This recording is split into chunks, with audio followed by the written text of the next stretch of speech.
The days blur together in a haze of hospital visits and quiet afternoons.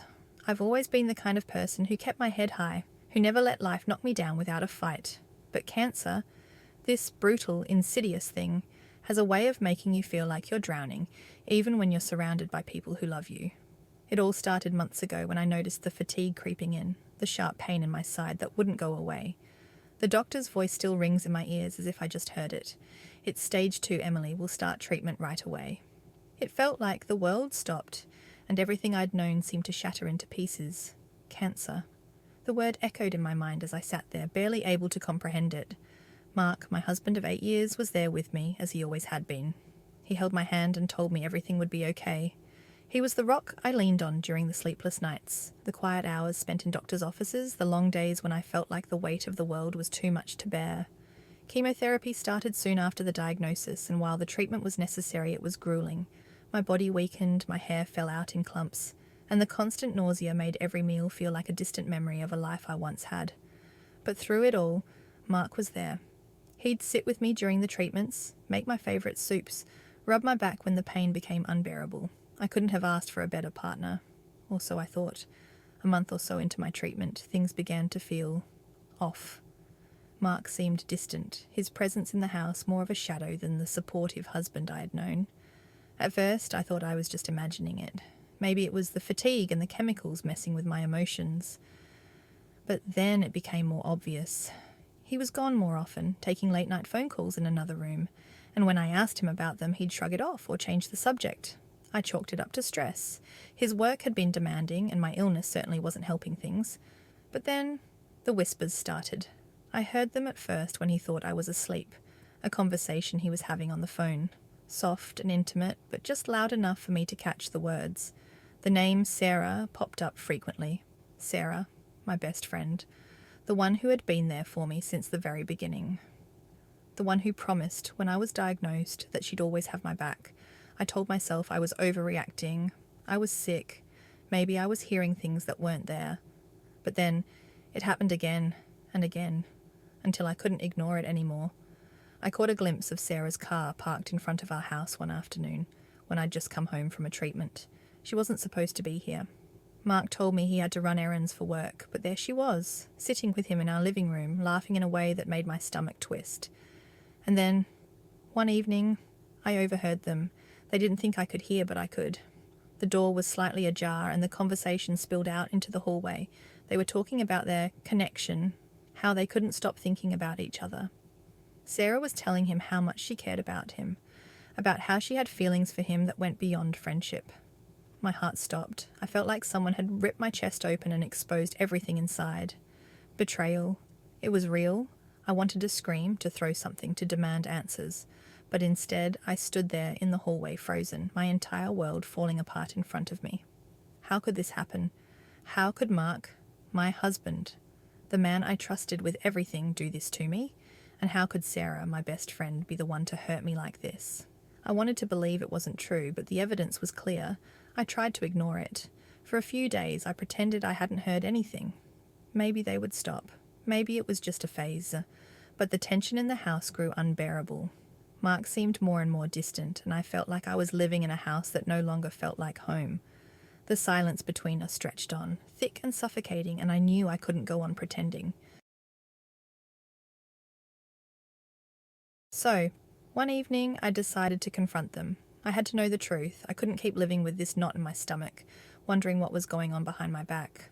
The house was quiet as I walked through it, the only sound the ticking of the clock on the wall. I found Mark in the living room, pacing, his face a mix of guilt and apprehension. He knew, even before I opened my mouth, that the time had come. I wasn't going to let this linger any longer. Mark, I said, my voice steady but tight with emotion.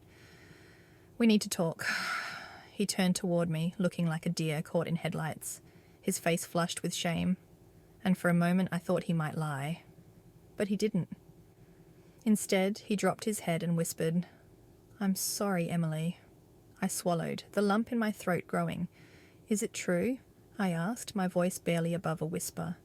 "Is it true that you're having an affair with Sarah?" The silence between us felt like an eternity. Mark opened his mouth and closed it again, unsure of how to begin.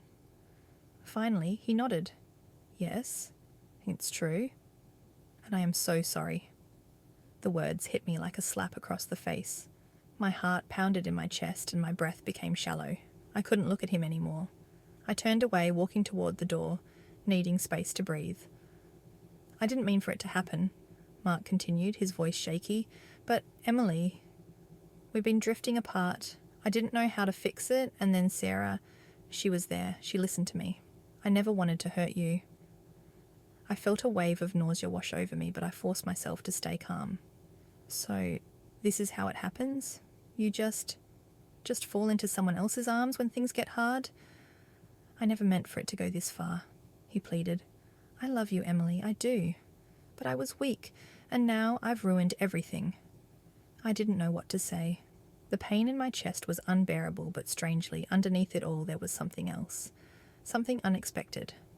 A sense of relief. The truth was out.